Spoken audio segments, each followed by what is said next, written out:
फौज को बुलाओ, वक्त आ गया है।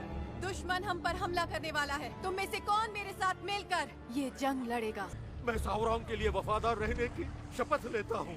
इस मुहिम में मुझे क्यों नहीं शामिल किया गया? तुम तो पश्चिम जा रहे थे ना? तुम मुझे वहाँ जाने को कह रही हो जहाँ कभी न लौटने की कसम खाई थी मैं। क्योंकि अब मुझे जीतना ही पड़ेगा। हम उत्तर पूर्व जाएंगे, मध्य धरती की ओर। ये सिर्फ तलवार नहीं, एक शक्ति है। कभी सावरॉन का नाम सुना है? ये एक चाबी है। दुश्मनों का सेनापति ऑर्क्स को इस जमीन पर बसाना चाहता है। दुश्मन जानता है कि जो उसे चाहिए वो तुम्हारे बेटे के पास। Hello guys, welcome to Movies Disclosure. Today we are going to explain the Rings of Power episode 6.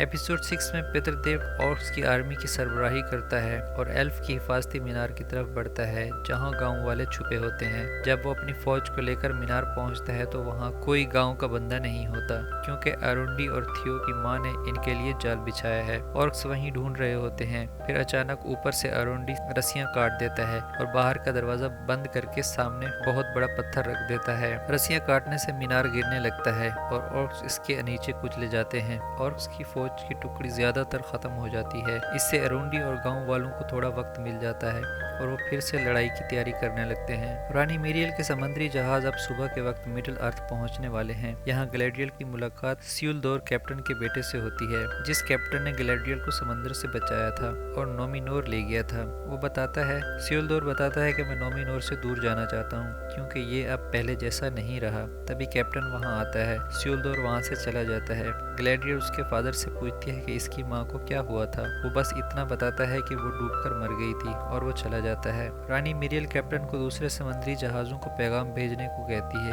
कि वो जल्द से जल्द मिडिल अर्थ पहुंचे। अरुंडी इस तिलिस्मी तलवार के टुकड़े को हथौड़े मार मार कर तबाह करने की कोशिश करता है, लेकिन वो जादुई टुकड़ा होता है, वो नहीं टूटता। वो कहता है शायद हम इसे तबाह नहीं कर सकते और वो उसे एक जगह छुपा देता है जिसे थ्यू भी देख रहा होता है।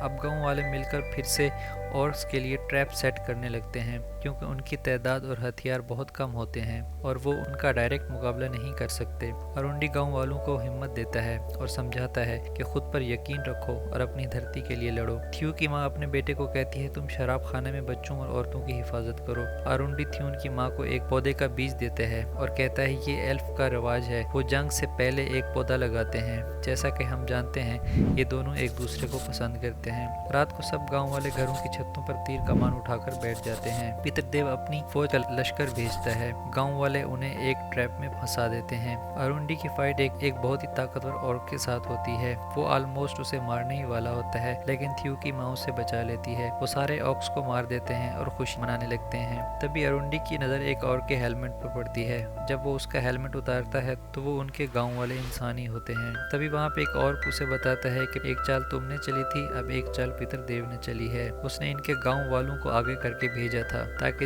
ये अपने ही लोगों को मारते रहें। अब इनसे चारों तरफ से तीरों की बौछार शुरू हो जाती है। 2 तीर थ्यू की माँ को आगे लगते हैं। अरुंडी कवर देकर इसे घर के अंदर ले जाता है। वो इसका तीर निकालता है लेकिन इसका ब्लड नहीं रुक रहा होता।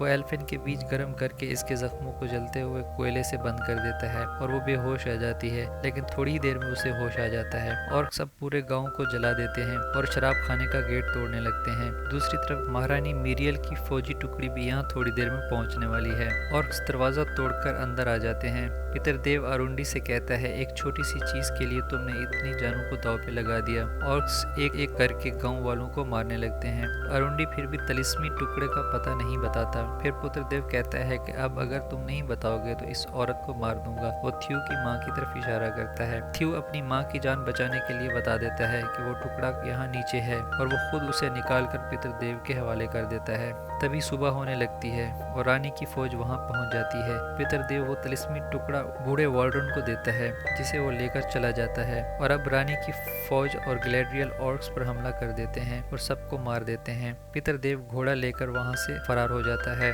हेलब्रेंड और गैलेड्रियल इसका पीछा करते हैं और उसे रास्ते में पकड़ लेते हैं। हेलब्रेंड उसे मारने वाला होता है। गैलेड्रियल उसे रोकती है। बदले की आग सिर्फ खून को बढ़ावा देती है, हमें ये जिंदा चाहिए।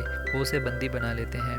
गैलेडियल पितरदेव को आके बांध देती है, फिर उससे बात करती है। बचपन में सुना था कि कैसे मोर्गोथ एल्फ्स को उठाकर ले जाता था और उन्हें तड़पाता था, उनको मारता था और उनको बदल देता था। तुम भी उन्हीं एल्फ्स में से एक हो। वो इन्हें एक नई शैतानी जिंदगी देता था। तुम भी एक मोरिंडोर एल्फ हो, अंधेरे की पैदावार। वो कहती है मुझे तुम्हारा मालिक चाहिए मोर्गोथ। पितरदेव कहता है मोर्गोथ की हार के बाद, जिसे तुम सावरन कहती हो, इसने अपना सारा जोर लगा दिया मिडिल अर्थ बसाने में। इसे एक ऐसी पावर की तलाश थी जो सिर्फ जिस्म की हद तक ना हो, उससे कहीं आगे हो, एक अनदेखी दुनिया की ताकत। सावरन शुमाल की तरफ गया। उसने बहुत कोशिश की, अपनी पूरी ताकत लगा दी, लेकिन अंधेरे के सायों ने सावरन से भी अपनी पहचान छुपा के रखी। उसने उसे पाने के लिए कई लोगों की कुर्बानियां दी, यहाँ तक कि मैंने भी उसकी ख्वाहिश पूरी करने के लिए अपने कितने बच्चों की कुर्बानियां दी। फिर मैंने सावरन को चीर डाला। गैलेडियल कहती है नहीं, मैं नहीं मान सकती। वो कहता है तुम्हें यकीन नहीं होगा कि एक ऑर्क ने इसे मार दिया है। ऑर्क्स मेरे बच्चे हैं, हर एक का नाम है, सीने में दिल है।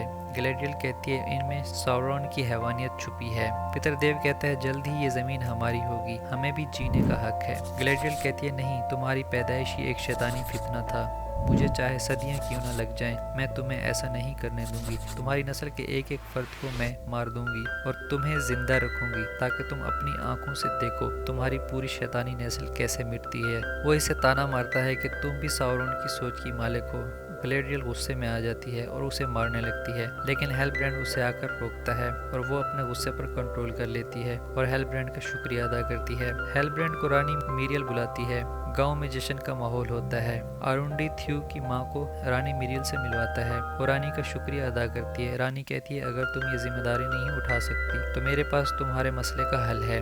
रानी हेलब्रेंड का सबसे तारुफ कराती है। थ्यू की माँ हेलब्रेंड की उस निशानी को पहचान लेती है जो उस सल्तनत के राजाओं के तौर पर मानी जाती है। वो खुश हो जाती है और गांव वालों को बताती है कि ये हमारा खोया हुआ राजा है जिसने यहाँ आना था, जिसका हम सबको इंतजार था। रानी मिरियल हेलब्रेंड को वहाँ का राजा मुकर्रर कर देती है और लोग खुशी से जश्न मनाने लगते हैं। गैलेडियल अरुंडी को वो तिलिस्मी टुकड़ा वापस देती है और वो तिलिस्मी टुकड़ा थ्यू के पास लेकर आता है और थ्यू से कहता है तुम खुद को कसूरवार मत समझो, तुम्हारी जगह अगर कोई भी होता तो वो भी वही करता जो तुमने किया है। थ्यू कहता है पछतावे की बात नहीं है, बात खोने की है। अरुंडी पूछता है तुमने क्या खोया है। थ्यू बताता है कि जब वो टुकड़ा मेरे पास था मैं खुद को दुनिया का ताकतवर तरीन समझता था। तभी अरुंडी उससे कहता है तो इससे निजात पालो क्योंकि ये बहुत खतरनाक है। उसे कहता है ये रानी मिरियल को दे देना ताकि वो वापसी पर इसे समंदर में फेंक दें और तुम्हें इससे निजात मिल जाएगी। जब थ्यू उस कपड़े को खोलकर देखता है उसमें एक हथौड़ा होता है।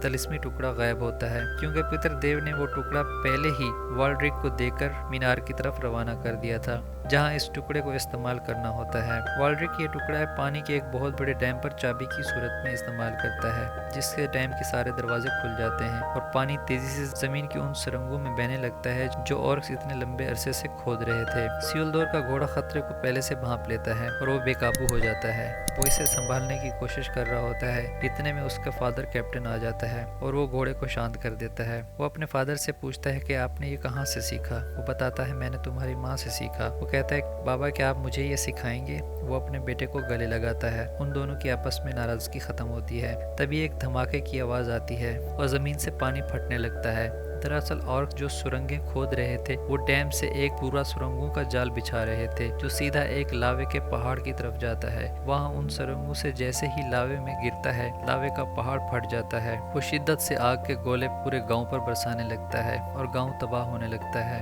गैलेडियल ये सब देखकर हैरान हो जाती है। वो एक जगह मुजस्मा बनकर हैरानी से देख रही होती है। पूरे गांव में अफरा तफरी का आलम होता है। लोग अपनी जान बचाकर भाग रहे होते हैं और आसमान में काला धुआं फैल जाता है और इसी के साथ ही ये एपिसोड एंड हो जाती है। मिलते हैं आपसे नेक्स्ट एपिसोड में, तब तक अपना और अपने इस चैनल का ख्याल रखिएगा।